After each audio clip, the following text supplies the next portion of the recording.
जय हिंद, नमस्कार। कैसे हैं आप सभी? हम आशा करते हैं कि आप सभी अच्छे होंगे, स्वस्थ होंगे, मस्त होंगे। इस नए वीडियो में आप सभी का स्वागत है। तो जैसा कि आज की क्लास में हम लोग करने वाले क्लास 10th का साइंस का महत्वपूर्ण सब्जेक्टिव क्वेश्चंस, वैसे प्रश्न जो आपके 2025 के लिए काफ़ी ज़्यादा महत्वपूर्ण रहने वाले हैं। तो अतः इन सभी प्रश्नों को एक बार जरूर एग्जाम में जाने से पहले पढ़ लीजिएगा और मैं आपको वो सारे प्रश्न बताऊंगा। तो चलिए फटाफट हम लोग स्टार्ट करते हैं। स्टार्ट करने से पहले मैं ये चाहूँगा, अगर आप चैनल पर नए होंगे तो चैनल को सब्सक्राइब कर लीजिएगा, इसलिए कि ताकि जब भी हम वीडियो लेकर आए तो आपके पास उसका नोटिफिकेशन चला जाए। और लाइक और कमेंट करके बताइए क्लास आपको कैसा लगा। तो आइए सबसे पहले प्रश्न की तरफ चलते हैं। जो पहला प्रश्न हम लोग का है, परपोसी किसे कहते हैं। अगर आपके एग्जाम में इस तरह का प्रश्न पूछता है तो आप इसे कैसे बना के लिखेंगे ताकि आपको पूरा का पूरा फुल मार्क्स मिल सके। तो आप लिख सकते हैं, देखिए उत्तर देके लिखिएगा, जो जीव अपने भोजन के लिए दूसरे जीव पर निर्भर करते हैं उन्हें हम परपोषी कहते हैं। क्या कहते हैं? परपोषी कहते हैं। यानी वो खुद से खाना नहीं बनाते हैं बल्कि दूसरे जीवों पर निर्भर रहते हैं, दूसरे प्राणियों पर निर्भर रहते हैं। तो इसलिए उन्हें क्या कहा जाता है? परपोषी कहा जाता है। ठीक है, याद रखेंगे। जैसे मनुष्य हो गए, कुत्ता, बिल्ली, बाघ, शेर, हाथी, मछली, ये सभी सभी क्या है? हमारे परपोषी है, याद रखेंगे। ठीक है, चलिए आगे बढ़ते हैं हम लोग अगले प्रश्न की तरफ। जो हम लोग का दूसरा प्रश्न है, ये जो दूसरा प्रश्न है ये क्या कह रहा है? ध्यान से देखिएगा। ये कह रहा है हम लोग का, ये भी प्रश्न एक बार जरूर पढ़ के जाइएगा। क्या कह रहा है कि हरे पौधे को उत्पादक क्यों कहते हैं? ठीक है, हरे जो पौधे होते हैं उसको हम लोग उत्पादक क्यों कहते हैं? तो देखिए इसको हम बना के लिख सकते हैं कि हरे पौधे को उत्पादक कहा जाता है क्योंकि वे प्रकाश संश्लेषण की प्रक्रिया के जरिए अपना भोजन बनाते हैं। वे जो होते हैं प्रकाश संश्लेषण की प्रक्रिया के द्वारा अपना भोजन बनाते हैं। इस प्रक्रिया में पौधे सूर्य की रोशनी, पानी, कार्बन डाइऑक्साइड का इस्तेमाल करके भोजन तैयार करते हैं। क्या करते हैं? इन सभी का इस्तेमाल करके जो है ना भोजन तैयार करते हैं। इस तरह पौधे अपने लिए भोजन बनाते हैं। इस तरह क्या होते हैं? पौधे जो है अपने लिए भोजन बनाते हैं। इसलिए हरे पौधे को हम लोग क्या कहते हैं? उत्पादक कहते हैं। याद रखिए, इसलिए हम हरे पौधे को क्या कहते हैं? उत्पादक, क्योंकि वो अपना खुद से बनाते हैं प्रकाश संश्लेषण क्रिया का प्रयोग करके। तो अपना प्रोडक्ट खुद ही तैयार कर लेते हैं सूर्य की उपस्थिति में। याद रखेंगे, इतना लिख देते हैं तो आपको 2 नंबर पूरा मिल जाएगा। अब आइए अगले प्रश्न की तरफ चलते हैं। अगला प्रश्न क्या कह रहा है? ये भी प्रश्न, इसको भी एक बार जरूर अच्छे से देख के जाइएगा। कह रहा है कि पौधे जो होते हैं हरे क्यों होते हैं। अगर हम बात करें क्वेश्चन नंबर 3 की, तो पौधे जो होते हैं हरे क्यों होते हैं, तो याद रखिएगा कि इसका उत्तर बना के लिखेंगे, पेड़ पौधे हरे इसलिए होते हैं क्योंकि उनके अंदर एक विशेष प्रकार का वर्णक पाया जाता है। आप सभी को पता ही होगा कि एक जो पौधे होते हैं वो हरे होते हैं, तो उनके अंदर एक विशेष प्रकार का क्या होता है? वर्णक पाया जाता है, जिसे हम लोग क्या कहते हैं? क्लोरोफिल कहते हैं। जिसे हम लोग क्या कहते हैं प्यार से? क्लोरोफिल कहते हैं। और यह क्लोरोफिल ही पौधों को क्या कर देता है? हरा रंग देता है। इसलिए जो होते हैं पौधे हमारे हरे रंग के होते हैं। याद रखेंगे, ठीक है। अब आइए अगले प्रश्न पर चलते हैं, क्वेश्चन नंबर 4 की तरफ। ये क्या कह रहा है? प्रश्न हम लोग कह रहा है कि वृक्क के 4 कार्यों को लिखना। मतलब जो वृक्क मतलब होता है किडनी, और किडनी के हमें 4 कार्यों को लिखना है। तो आइए इस प्रश्न का हम उत्तर बना के लिखेंगे। वृक्क के 4 कार्य इस प्रकार है, ठीक है। एक नंबर डाल लीजिएगा, लिखिए खून का शुद्धिकरण करना। यानी क्या करता है वृक्क हमारा? खून का जो शुद्ध करता है, ब्लड को शुद्ध करता है। याद रखिएगा, ठीक है। दूसरा नंबर क्या कहता है? अपशिष्ट पदार्थों को निकालना। यानी हमारे शरीर के अंदर जितने भी कचरे वाले पदार्थ होते हैं जो हमारे शरीर के अनावश्यक होते हैं, जैसे अमोनिया हो गया, ये सब जितने भी हमारे अंदर, यूरिया, ये सब जितने भी अपशिष्ट पदार्थ है वो हमारे शरीर से बाहर निकालने में मदद करते हैं। तीसरा नंबर ये क्या कर सकते हैं? शरीर में पानी का संतुलन बनाए रखना। ये हमारे शरीर के अंदर जो है ना पानी का संतुलन बनाए रखते हैं। याद रखिएगा। चौथा लिख सकते हैं आपकी अम्ल और क्षार का संतुलन बनाए रखना। ये हमारे शरीर में क्या होता है? एसिड और बेस का जो है ना संतुलन बना के रखते हैं, ताकि हमारे देखिएगा शरीर के अंदर अम्ल और क्षार की मात्रा लिमिटेड रहती है, ठीक है। मतलब लिमिट में होती है, जिस तरह संतुलन बन के रहता है, ठीक है। अब आइए अगला जो प्रश्न क्या कह रहा है, ध्यान दीजिएगा। अगला जो प्रश्न हम लोग कह रहा है 5 नंबर, कह रहा है लैंगिक जनन किसे कहते हैं। अब देखिए लैंगिक जनन किसे कहते हैं, इस प्रश्न को भी आप अच्छे से एक बार देख लीजिएगा। देखिए लैंगिक जनन वह प्रक्रिया है जिसमें 2 युग्मक हो, जो 2 युग्मक मतलब अलग अलग, एक नर और मादा प्रजनन कोशिकाओं, ठीक है, के संयोग से एक नए जीव का निर्माण होता है, उसे ही हम लोग क्या कहते हैं? लैंगिक जनन कहते हैं। यानी लैंगिक जनन वह प्रक्रिया है जिसमें 2 युग्मक हो, यानी नर और मादा आपस में मिल करके एक नए जीव की उत्पत्ति करते हैं। याद रखिएगा, ठीक है। अब आइए आगे चलते हैं हम लोग, इसमें इसी को नहीं लिखना चाहते हैं तो दूसरा हम अथवा में क्या लिख सकते हैं? लिख दीजिएगा, जीवों में नर और मादा की मदद से संतान पैदा करने की प्रक्रिया को हम लोग क्या कहते हैं? लैंगिक जनन कहते हैं। जैसे अगर हमारा जन्म हुआ है हमारे माता पिता के मिलने से हुआ है तो हम लैंगिक जनन कहलाएंगे। यानी जो हमारा जन्म हुआ है लैंगिक जनन की क्रिया के द्वारा हुआ है। याद रखिएगा, क्योंकि हमारे पिताजी और माताजी दोनों के मिलने से क्या हुआ है, हमारा संतान यानी हम जन्म लिए हैं। तो ये कौन सी प्रक्रिया हो गई, लैंगिक जनन की प्रक्रिया हो गई, याद रखिएगा। ठीक है, जैसे कि हमारा भी जन्म लैंगिक जनन की प्रक्रिया के द्वारा हुआ है, याद रखेंगे। ठीक है, इतना लिख देते हैं तो आपको अच्छे से नंबर मिल जाएगा, कहीं कटने वाला नंबर नहीं है। अगला प्रश्न है, बहुत अच्छा प्रश्न है कि लेंस की क्षमता किसे कहते हैं, इसका एसआई मात्रक भी बताया। ठीक है, ये भी प्रश्न आता है, तो इसको कैसे बना के लिखेंगे, तो इसको बना के लिखिएगा, देखिए किसी लेंस की फोकस दूरी के व्युत्क्रम को, मतलब उल्ट व्युत्क्रम को लेंस की क्षमता कहते हैं। उसके व्युत्क्रम को क्या कहते हैं, लेंस की क्षमता कहते हैं, याद रखिएगा। व्युत्क्रम मतलब 1/f, फोकस दूरी का व्युत्क्रम मतलब 1/f, याद रखिए। ठीक है, जिस इससे पी से दर्शाते हैं, मतलब लेंस की क्षमता को हम किससे दर्शाते हैं, पी से दर्शाते हैं, याद रखिएगा। ठीक है, और इसका एसआई मात्रक क्या होता है, न्यूटन माइनस मीटर 1 होता है। ठीक है, कहने का मतलब 1 ये होता है, याद रखिएगा। तो जब मीटर को ऊपर ले जाते हैं ना, जब मीटर को ऊपर ले जाते हैं, एक को हटाते हैं, तब याद रखिएगा ऐसे हो जाता है, याद रखिएगा। ठीक है, ठीक है, याद रखिएगा, इसलिए माइनस लग जाता है। तो याद रखिए क्या हो जाएगा, मीटर -1 हो जाएगा पावर में, या किसी लेंस की क्षमता का एक अन्य मात्रक होता है जिससे बहुत ज्यादा पॉपुलर बोला जाता है डाईऑप्टर। क्या बोलता है, डाईऑप्टर, डी से शुरू करते हैं डाईऑप्टर।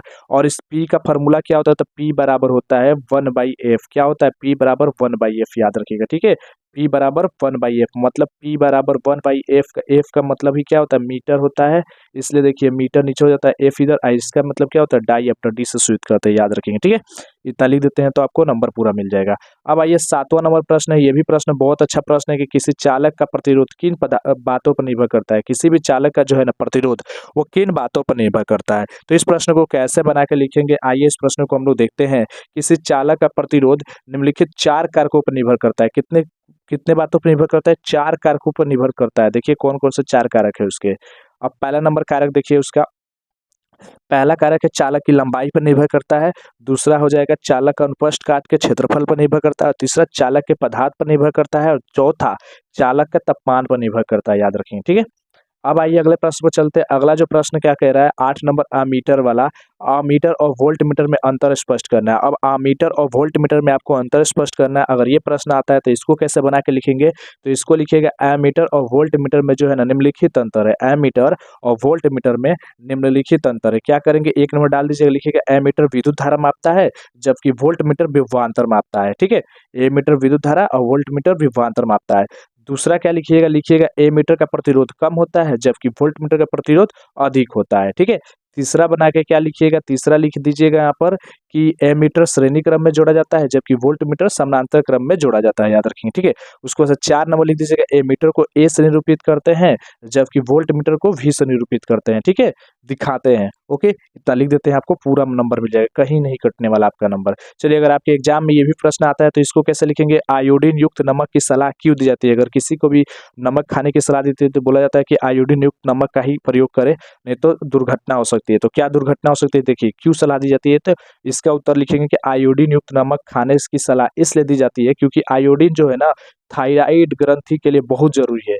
यह ग्रंथि के विकास और चयापचय को नियंत्रित करती है। आयोडीन की कमी से जो है घेघा रोग हो सकता है। अगर आयोडीन की कमी हो जाए हमारे शरीर में तो घेघा रोग यानी ग्वाइटर रोग जो गला में हो जाता है वो बीमारी उत्पन्न हो जाएगी। तो इस सब से बचाने के लिए में आयोडीन युक्त नमक की सलाह दी जाती है खाने को। चलिए, अब अगर ये था हमारा 9 नंबर। अब क्या है 10 नंबर। 10 नंबर प्रश्न क्या कह रहा है, 10 नंबर हम लोग का प्रश्न कह रहा है ईंधन, उत्तम ईंधन की क्या विशेषता है। अगर आपके एग्जाम में आता है कि उत्तम ईंधन की विशेषता या खासियत बताए तो उसको कैसे लिखेंगे, तो लिखिएगा उत्तम ईंधन की ये विशेषताएं होती है, मतलब बहुत सारी विशेषता आप लिख सकते हैं, निम्नलिखित विशेषता या विशेषता या इस प्रकार है, आप ऐसे करके लिख दीजिएगा। उसके बाद 1 नंबर लिखिएगा इसका कैलोरी मान ज्यादा होना चाहिए। इसका जो है कैलोरी मान क्या होना चाहिए, ज्यादा होना चाहिए। अगर उत्तम ईंधन जो भी होगा उसका कैलोरी मान ज्यादा होना चाहिए।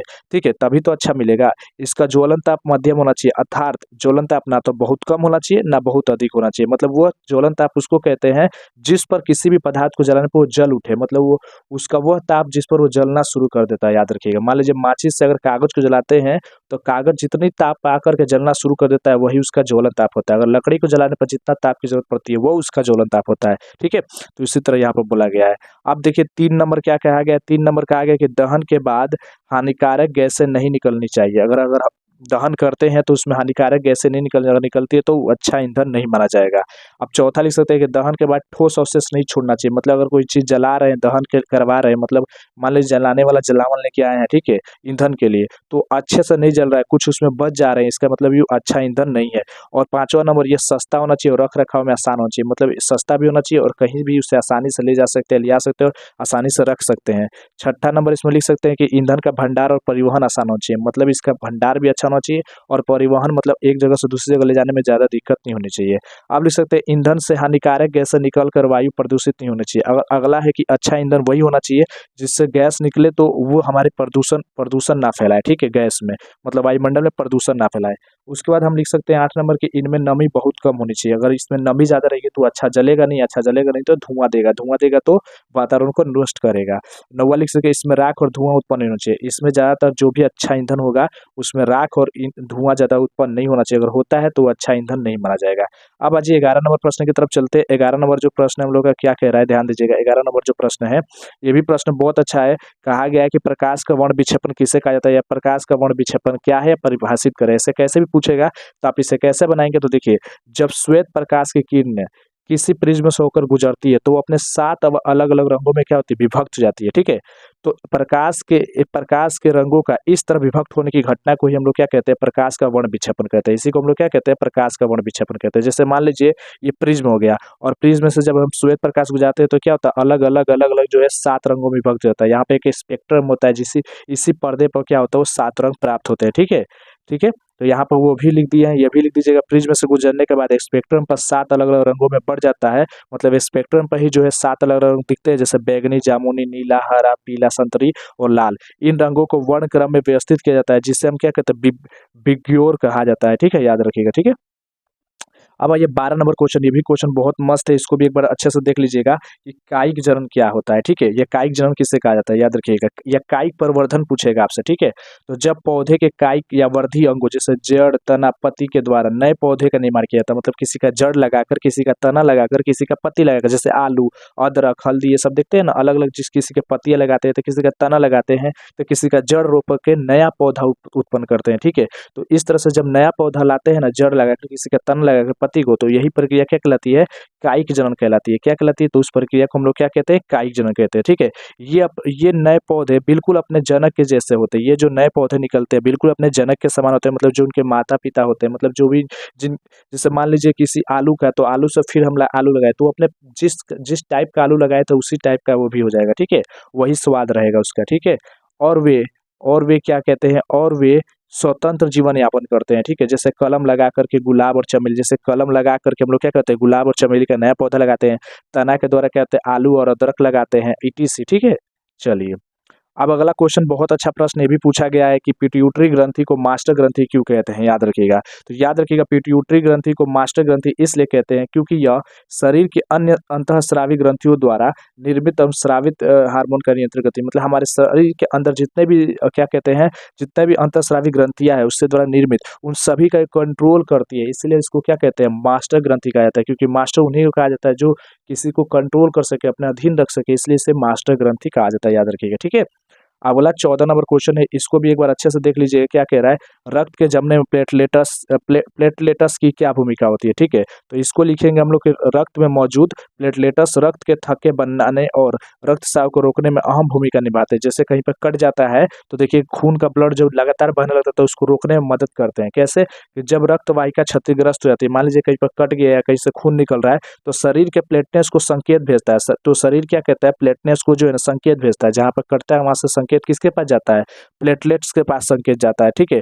तब प्लेटलेट्स घायल जगह पर पहुंच करके एक साथ मिल करके क्या करता है, चिपचिपे तंतु विकसित करते हैं, वहां पर क्या करते हैं, चिपचिपे तंतु विकसित करते हैं, जिससे वे एक दूसरे को चिपक जाते हैं, जिससे वे क्या हो जाते हैं, वे एक दूसरे से क्या होते हैं, चिपक जाते हैं, ठीक है।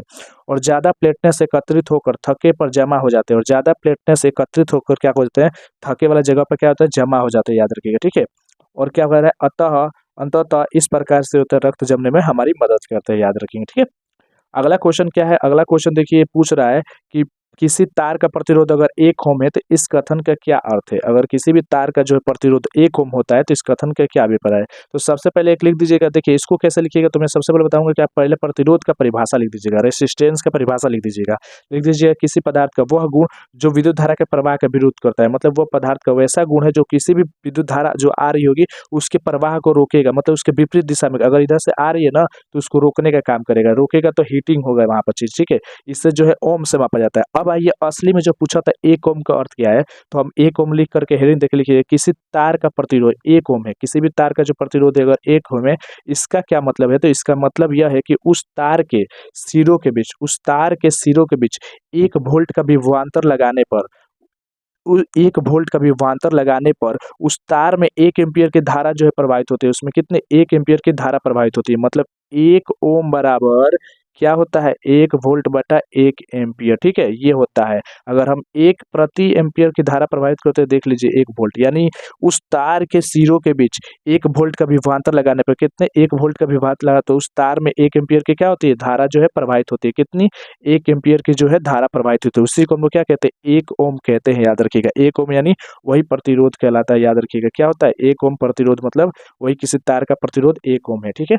मैं उम्मीद करता हूँ यहाँ तक आपने देखा, यहाँ तक देखा तो मैं उम्मीद करता हूँ चैनल को आप लोग जरूर सब्सक्राइब करके रख लेंगे ताकि आपको आने वाले सारे वीडियो मिलते रहेंगे इसी तरह से आगामी जितने भी वीडियो है। और आप कमेंट करके बताइएगा आप लोग क्लास कैसा लगा। मिलते हैं फिर से एक नए क्लास के साथ, तब तक के लिए जय हिंद, जय भारत, जय बिहार।